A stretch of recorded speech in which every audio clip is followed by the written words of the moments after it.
11th class का एक बहुत important chapter morphology of flowering plants देखने वाले हैं, जो कि नीट में भी इक्वली इंपॉर्टेंट है। तो एक एक करके हम सारी चीजें देखते हुए चलेंगे। जो लोग भी चैनल में नए हैं वो सब्सक्राइब कीजिए, लाइक कीजिए और शेयर कीजिए। अच्छा, अभी मैं स्मार्ट बोर्ड यूज नहीं कर रही हूँ, तो हैंड राइटिंग प्लीज थोड़ा सा अवॉइड कीजिएगा। एक्सप्लेनेशन में आपको कोई भी कॉम्प्रोमाइज नहीं करना पड़ेगा, सारी चीजें समझ में आएगी। तो स्टार्ट करते हैं, टाइम वेस्ट नहीं करते हैं। सबसे पहले हमको जानना है मॉर्फोलॉजी क्या होता है।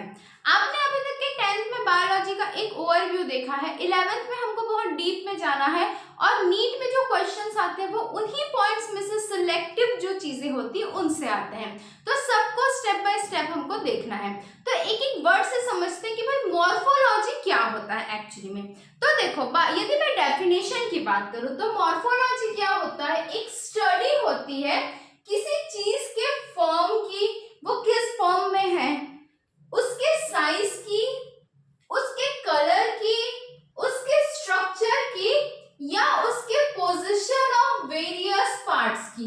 ठीक है, सपोज मैंने कोई ऑर्गेनिज्म लिया या कोई प्लांट लिया, तो वो प्लांट किस फॉर्म में है, वो सॉलिड है, लिक्विड है, गैस है, कैसा दिखता है, फ्लेक्सिबल है, रिजिड है, जिस भी फॉर्म में है उसकी स्टडी करना, उसकी साइज की स्टडी करना कि वो कितना बड़ा है, कितना छोटा है, कितना मोटा है, कितना खोटा है, उसके कलर की स्टडी करना, वो किस कलर में है, व्हाइट है, ब्लैक है, ब्लू है, ग्रीन है, जो भी कलर है उसकी स्टडी करना, उसके स्ट्रक्चर की स्टडी करना कि वो किस स्ट्रक्चर में है, किस फॉर्म में है, किस तरीके से उसका जो अपीयरेंस है वो है, कैसा दिखता है वो, उसके पोजीशन की ऑफ वेरियस पार्ट्स। अब देखो, कोई भी लिविंग ऑर्गेनिज्म है तो उसमें अलग अलग पार्ट्स होते हैं जो कि सेल्स से बने हुए होते हैं, उन पार्ट्स की हमको स्टडी करनी है।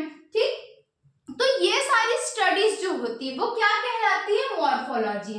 यदि मैं थोड़े से इजी वे में सिर्फ समझने के लिए पॉइंट ऑफ व्यू से बोलूं, तो जो हम एक्सटर्नल कैरेक्टर्स दिखते हैं ना, कि दिखता कैसे है कोई भी चीज, कोई भी ऑर्गेनिज्म, कोई भी प्लांट दिखता कैसा है, एक्सटर्नल कैरेक्टर के बेसिस पे, जिसको हम फिनोटाइप भी बोलते हैं। ये आप लोग 12th क्लास में बहुत अच्छे से पढ़ोगे, फिनोटाइप, जीनोटाइप।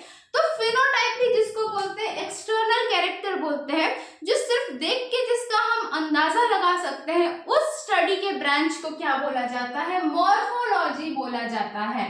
तो कल की डेट में आपसे किसी ने पूछा कि भाई ये मॉर्फोलॉजी क्या है, तो आप बता सकते हैं कि किसी भी ऑर्गेनिज्म के form, size, colour, structure, position of various parts की स्टडी को ही हम मॉर्फोलॉजी बोलते हैं। ठीक है, कोई भी डाउट आता है तो कमेंट सेक्शन में कमेंट करके पूछेंगे। ठीक, चलो अब हम बात करते हैं किसकी, एंजियोस्पर्म्स की। किसकी बात करते हैं, एंजियोस्पर्म्स की। अब बताओ भाई ये एंजियोस्पर्म्स होते क्या है। मेरे ख्याल से ये कलर अच्छा नहीं लग रहा है, अभी हाईलाइट नहीं हो रहा, तो अपन ब्लू ले लेते हैं। ठीक है, एंजियोस्पर्म्स क्या होते हैं, एंजियोस्पर्म्स। तो एंजियोस्पर्म्स एडवांस प्लांट होते हैं, जो हम आसपास जो भी पेड़ पौधे देखते हैं जिनमें फ्लावर्स होते हैं, वो क्या होते हैं, एंजियोस्पर्म्स। मतलब एंजियोस्पर्म्स आर फ्लावरिंग प्लांट्स। अब इसका सिर्फ ये मतलब नहीं कि छोटे छोटे पौधे ही जो है वो एंजियोस्पर्म्स हैं। बहुत बड़े बड़े ट्रीज, जैसे आप नीम देखते हैं, आप बबूल देखते हैं अपने आसपास, ठीक है, बरगद वगैरह के जो पेड़ देखते हैं आप लोग, बैनियन ट्री, ये सारे के सारे क्या है, एंजियोस्पर्म्स हैं, जिनमें किसी न किसी स्टेज में फ्लावर्स आते हैं, फ्रूट्स आते हैं, और उनका जो फ्लावर जो होता है वही उनका मेन रिप्रोडक्टिव पार्ट होता है। किसी भी एंजियोस्पर्मिक प्लांट का जो है रिप्रोडक्टिव पार्ट वो क्या होगा, फ्लावर्स होंगे। तो फ्लावर्स क्या होते हैं, किसी भी प्लांट के रिप्रोडक्टिव पार्ट होते हैं। ठीक है, मतलब किसी भी प्लांट का रीजनरेशन, रिप्रोडक्शन में मेन रोल कौन प्ले करता है, उसका फ्लावर जो है उसका मेन रोल प्ले करता है। तो किसकी स्टडी अभी हमको करनी है, एंजियोस्पर्मिक प्लांट या फिर फ्लावरिंग प्लांट की स्टडी करनी है। किस बेसिस पे, मॉर्फोलॉजी के बेसिस पे, कैरेक्टर्स के बेसिस पे जो हम देख सकते हैं, जिसको एक्सटर्नल कैरेक्टर्स या फिनोटाइप भी बोलते हैं। ठीक है, तो अब देखते हैं। अच्छा, इससे पहले जो नीट के लिए देखो, आपकी जो बैच है अभी कॉमन चल रही है नीट और 11th की, तो हम थ्योरेटिकली और इम्पॉर्टेंट पॉइंट सारी चीजें कवर करते हुए चलेंगे, ताकि जो 11th में है उनके लिए अभी से स्ट्रॉन्ग बेस बने और नीट वाले भी बहुत अच्छे से कंसेप्ट क्लियर कर सके। तो क्वेश्चंस आते हैं नीट में, डायरेक्ट आते हैं और इसमें ऑब्जेक्टिव फॉर्म में आते हैं स्कूल्स में, कि जो स्मॉलेस्ट एंजियोस्पर्मिक प्लांट है, क्या स्मॉलेस्ट सबसे छोटा एंजियोस्पर्मिक प्लांट क्या है, तो वो है वोल्फिया। क्या है? वोल्फिया। वोल्फ बोलते हैं ना अपन लोग, उसी तरीके से याद कर सकते हो वोल्फिया। ये कैसा प्लांट होता है, तो ये रूटलेस एक्वेटिक प्लांट होता है। रूटलेस मतलब जिसमें रूट्स प्रेजेंट नहीं होंगे, और एक्वेटिक, एक्वेटिक का क्या मतलब होता है, एक्वेटिक का मतलब होता है वाटर। तो ये रूटलेस वाटरी प्लांट है जो कि वाटर में रहता है, ठीक है। सबसे छोटा, सबसे स्मॉलेस्ट एंजियोस्पर्म है वोल्फिया, जो कि रूटलेस एक्वेटिक प्लांट है, इसमें रूट्स नहीं होते और ये वाटर में प्रेजेंट होता है। इसका साइज क्या होगा, इसका साइज होगा 0.1 mm, 0.1 mm, ठीक है। ये क्या होगा, इसका साइज बहुत ही साइज बिल्कुल माइक्रोस्कोपिक प्लांट है ये, ठीक है। अब यदि मैं बात करूं सबसे टॉलेस्ट, सबसे लंबे एंजियोस्पर्मिक प्लांट की, तो वो क्या है भाई, प्लांट तो नहीं होगा, वो एक ट्री होगा। तो कौन सा ट्री है, यूकैलिप्टस रेग्नेंस। यूकैलिप्टस रेग्नेंस जो है वो क्या है, टॉलेस्ट सबसे लंबा एंजियोस्पर्मिक प्लांट या ट्री है, ठीक है। इसकी जो लंबाई होगी, लेंथ होगी, वो कितनी होगी, 100 मीटर्स। 100 मीटर्स, तो जो कितना बड़ा है, ठीक है। तो ये हमको नीट पॉइंट ऑफ व्यू से बहुत ही इंपॉर्टेंट है, ये बिल्कुल ध्यान में रखना, याद में रखना है। ये दोनों जो है 5 स्टार पॉइंट्स है, वेरी इंपॉर्टेंट क्वेश्चंस हैं, ठीक है।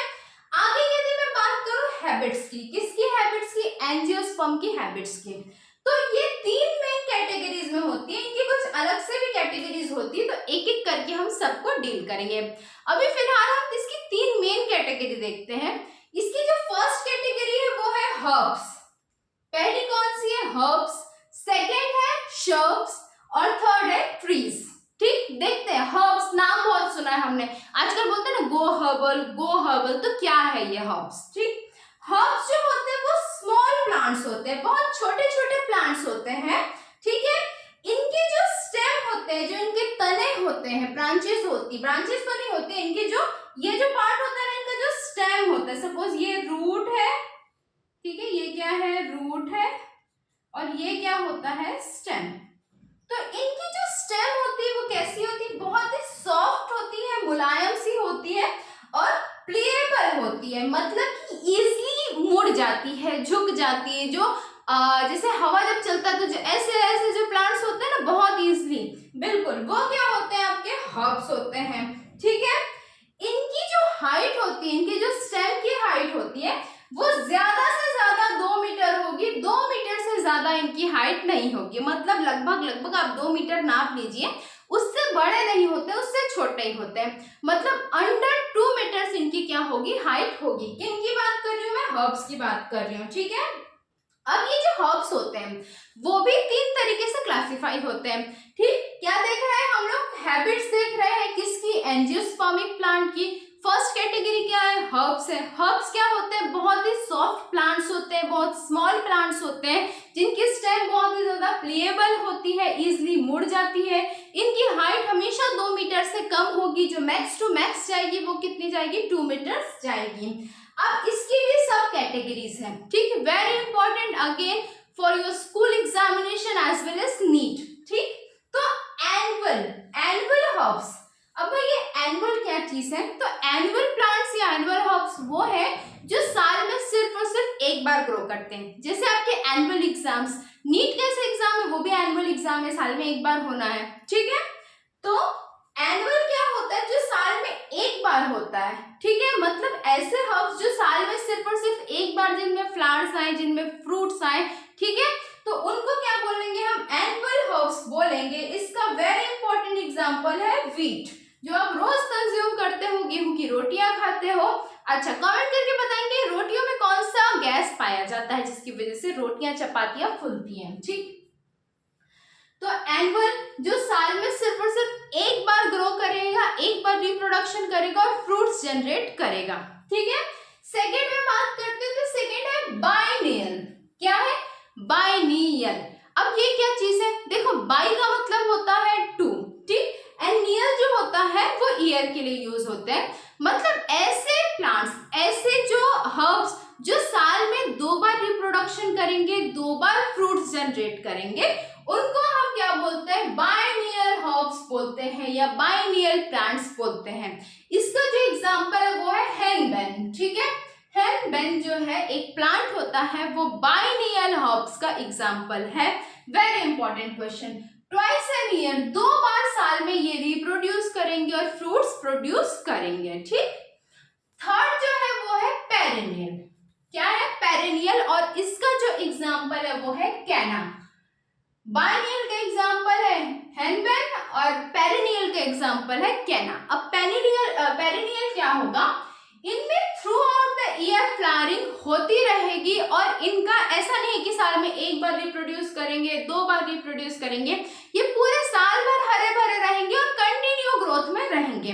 जैसे ज्योग्राफी में आप लोग पेरेनियल रिवर्स पढ़ते हो जो साल भर बहते रहती है, उसी तरीके से क्या होता है ना कि पेरेनियल जो प्लांट्स होते हैं वो थ्रू आउट द ईयर जो है वो कंटिन्यू ग्रो करते रहते हैं, ठीक। तो हर्ब्स को हमने कितनी कैटेगरीज में डिवाइड किया है? 3 कैटेगरीज में। फर्स्ट इज एनुअल, साल में एक बार रिप्रोड्यूस करेगा, एक बार ग्रो करेगा, एक बार फ्रूट देगा। सेकेंड है बाइनियल, जो साल में 2 बार रिप्रोड्यूस करेगा, 2 बार फ्रूट्स जनरेट करेगा। और थर्ड है पेरिनियल, जो थ्रू आउट द ईयर पूरे साल भर जो है वो फ्रूट्स प्रोड्यूस करते रहेगा, ग्रो करते रहेगा। नेक्स्ट यदि मैं बात करूं, नेक्स्ट किसकी कैटेगरी की? हैबिट्स की। नेक्स्ट एंजियोस्पर्मिक हैबिट्स कौन सी होगी? तो नेक्स्ट होगी शर्ब्स, ठीक है। पहले हमने पढ़ा हर्ब्स की 3 कैटेगरीज देखिए। अब हम बात करते हैं शर्ब्स की। तो अब ये शर्ब्स क्या चीज है? देखो, ये मीडियम हाइट के प्लांट होते हैं। कैसे होते हैं? मीडियम हाइट के प्लांट होते हैं। लगभग इसमें क्या होता है ना, 5 to 6 मीटर्स तक के इनकी हाइट जाती है अप्रोक्सीमेटली। एक बार मैं आपको मोर क्लियर इसका डेटा दे दूंगी, ठीक है। अप्रोक्सीमेटली 5 to 6 मीटर तक के इसकी हाइट जाती है। किसकी? शर्ब्स की। हर्ब्स की कितनी जाती है? 2 मीटर मैक्स टू मैक्स। और शर्ब्स उससे बड़े होते हैं, मीडियम साइज्ड होते हैं, तो 5 to 6 मीटर इसकी हाइट जाती है, ठीक है। ये कैसे होते हैं? पेरिनियल वुडी स्टेम होता है इनमें, ठीक है। मीडियम हाइट होती है और पेरिनियल वुडी स्टेम होता है। मतलब इनकी जो स्टेम वाला जो पार्ट होगा, ठीक, अगेन ये क्या होगा? आपका रूट होगा, ठीक है। ये क्या होगा? स्टेम होगा। तो इनका जो स्टेम होगा वो कैसा होगा? वुडी होगा, मतलब लकड़ी लकड़ी सा आपको लगेगा ये, ठीक है। बहुत मोटे नहीं होंगे, पतली पतली से लकड़ी लकड़ी टाइप के स्ट्रक्चर्स लगेंगे, ठीक है। इनको हम बुशेस भी बोलते हैं। किसको? शर्ब्स को। Shrubs are also known as bushes, ठीक है। अच्छा, शर्ब्स का बहुत important character, star marked question. Shrubs में ट्रंक एब्सेंट होता है। क्या एब्सेंट होता है? ट्रंक। ये स्टोरेज ट्रंक नहीं होता है। अब देखो, समझो ट्रंक क्या चीज है। जब कोई ट्री होती है, अब भाई ट्री बना रहे हैं तो थोड़ा मोटा बनाएंगे, इसके रूट्स जो है वो अंडरग्राउंड हो गए हैं, ठीक है। ये हो गया आपका सॉइल सरफेस और ये हो गई ट्री की क्राउन। तो ये जो थिक पार्ट होता है ना, जो थिक वुडी स्टेम होता है किसी भी ट्री का, इसी को हम क्या बोलते हैं? ट्रंक बोलते हैं, ठीक है। ट्रंक बोलते हैं। तो शर्ब्स में ट्रंक क्या होगा? एब्सेंट होगा। शर्ब्स में ट्रंक इज ऑलवेज एब्सेंट, तो ये ध्यान रखना है, ठीक है। जो शर्ब्स होते हैं उनका नीचे वाला जो हिस्सा होता है वो वुडी होता है, बहुत थोड़ा सा थिक होता है, लेकिन जो ऊपर का इसका हिस्सा होता है, ठीक है, जैसे सपोज ये जो है इसकी ब्रांचेस निकली हुई है, ऊपर का जो हिस्सा होता है वो थोड़ा सा हर्बेशियस होता है। कैसा होता है? हर्बेशियस मतलब हरा भरा होता है, ठीक है। हरा भरा मतलब थोड़ा सा, जैसे हर्ब्स की जो क्वालिटीज होती है ना कि थोड़ी सी थिन होंगी, पतली होंगी, तो इसका जो नीचे वाला पार्ट होगा वो थोड़ा थिक होगा और ऊपर वाला पार्ट थोड़ा सा थिन, थोड़ा सा एकदम छुई मुई टाइप से होता है, ठीक है, मुलायम सा, सॉफ्ट सा, ऐसा समझ लो। अब जो शर्ब्स की एग्जांपल है वो है आपका जैस्मिन और रोज। दोनों के बारे में आप अच्छे से जानते हो। जैस्मिन का ऑयल भी बहुत फेमस है और रोज तो सभी जानते हैं। तो जैस्मिन और रोज जो है वो शब्स के बहुत इंपॉर्टेंट एग्जांपल्स हैं। ठीक, सबके कैरेक्टरिस्टिक्स याद रखने हैं। नीट में ही क्वेश्चन आ सकते हैं कि trunk is absent in which of the following, herb, shrubs, trees, blah blah, इस तरीके से, तो आपको पता होना चाहिए।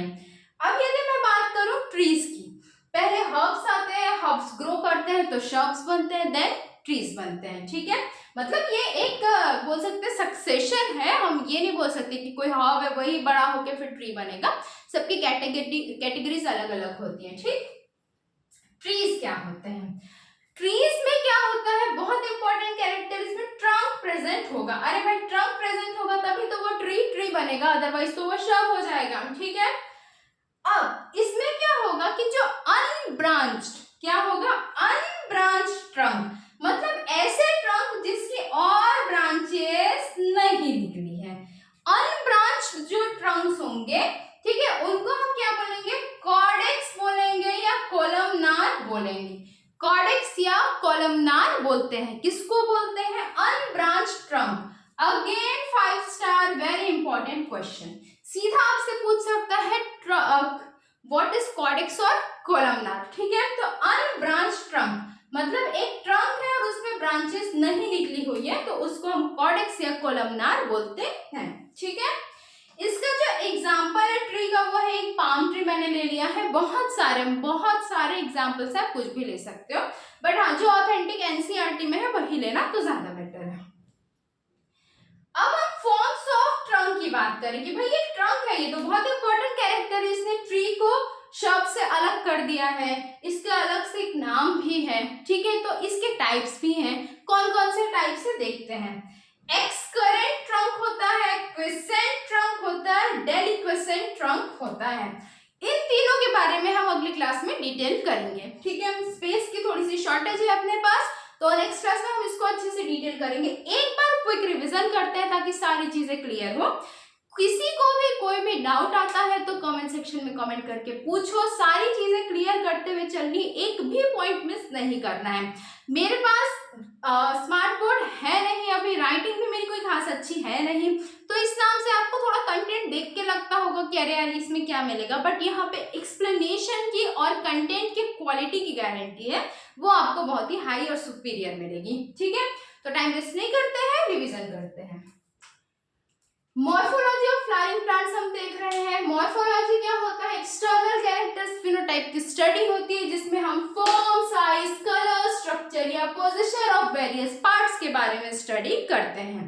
ठीक है, एंजियोस्पर्म्स क्या होते हैं, एंजियोस्पर्म्स फ्लावरिंग प्लांट्स होते हैं, जिनमें फ्लावर्स जो होता है वो मेन रिप्रोडक्टिव पार्ट होता है। स्मॉलेस्ट एंजियोस्पर्म वोल्फिया, ये रूटलेस एक्वेटिक प्लांट होता है, इसका जो साइज होता है वो 0.1 mm, बिल्कुल माइक्रोस्कोपिक साइज होता है। टॉलेस्ट जो एंजियोस्पर्म होता है वो यूकैलिप्टस रेग्नेंस होता है, जिसकी जो हाइट होती है वो कितनी होती है, 100 मीटर्स होती है। हैबिट्स की मैं बात करूं तो 3 मेन कैटेगरी में हैबिट्स के बेसिस पे एंजियोस्पर्म्स को डिवाइड किया गया है। पहला है हर्ब्स। हर्ब्स में क्या होते हैं, बहुत ही सॉफ्ट और प्लेएबल स्टेम होते हैं, जो कि झुक जाते हैं, बहुत सॉफ्ट मुलायम से होते हैं। ठीक है, इनकी height max to max 2 metre होती है, वरना बहुत छोटी होती है, 2 मीटर से ज्यादा नहीं होगी। इनकी भी 3 कैटेगरी है। एनुअल हर्ब्स जो साल में एक बार रिप्रोड्यूस करते हैं और फ्रूट्स जनरेट करते हैं, जिसका एग्जांपल है वीट जो आप रोज कंज्यूम करते हैं। बाइनियल हर्ब्स जिसको जो साल में 2 बार जो है वो फ्रूट्स जनरेट करते हैं, रिप्रोड्यूस करते हैं, उसका एग्जांपल है हेलमेन। और पेरिनियल हर्ब्स जो कि पूरे साल भर थ्रू आउट द ईयर जो है क्या करते हैं, रिप्रोड्यूस करते हैं, हरे भरे रहते हैं, कंटिन्यू ग्रो करते रहते हैं, इसका जो एग्जांपल है वो है कैना। दूसरी कैटेगरी है हैबिटेट्स के बेसिस पे, वो है श्रब्स। श्रब्स क्या होते हैं, मीडियम हाइट के, 5 से 6 मीटर करीब मीडियम हाइट के क्या होते हैं, पेरिनियल वुडी स्टेम होते हैं। मतलब ऐसे स्टेम, पेरिनियल मतलब जो साल भर हरे भरे रहेंगे। ठीक है, वुडी स्टेम जो नीचे साइड में थिक होगा, ऊपर जो होता है वो हर्बेशियस होता है, मतलब हर्ब्स लाइक कैरेक्टर होते हैं। ऊपर का देखो, इसके जो नीचे का वुड होगा वो कैसा होगा, श्रब्स में थोड़ा थिक होगा, थोड़ा सा हार्ड होगा, जबकि जो ऊपर का पार्ट होगा वो कैसा होगा, सॉफ्ट होगा, बहुत प्लेएबल होगा, मुड़ जाएगा इजिली। तो ऐसे श्रब्स होते हैं। श्रब्स में ट्रंक जो है वो एब्सेंट होता है। ट्रंक्स मतलब जो मेन वुडी ट्रीज जो होते हैं, उनका जो मेन पार्ट होता है ये वाला, इसी को हम क्या बोलते हैं, ट्रंक बोलते हैं, ठीक है, जिसको टिम्बर भी बोला जाता है, ठीक। अब इसके जो एग्जांपल्स है शब्द के वो है जैस्मिन और रोज। थर्ड क्लासिफिकेशन है ट्रीज का। ट्रीज में क्या होगा, ट्रंक प्रेजेंट होगा, वुडी, थिक, जो टिम्बर वगैरह जो प्रोड्यूस करते हैं, साल, सागौन, जो टिक वगैरह बोलते हैं ना, टिक वुड, ये सब। इसका एग्जांपल है पाम ट्रीज। जो अनब्रांच ट्रंक होते हैं, ऐसे ट्रंक्स जिसमें ब्रांचेस नहीं होती, उनको हम कॉर्डेक्स या फिर कोलमनार बोलते हैं, ठीक है। अब इसके भी 3 फॉर्म्स है ट्रंक के, जो हम अगली क्लास में डील करने वाले, वो कौन कौन से हैं, एक्सकरेंट ट्रंक, क्विसेंट ट्रंक और डेलिक्विसेंट ट्रंक, ठीक है। तो इसके बारे में हम लोग नेक्स्ट क्लास में पढ़ेंगे, तो सपोर्ट करने में कंजूसी नहीं करनी है, ठीक है। चलो फिर मिलते हैं अगली क्लास में, ओके बाय।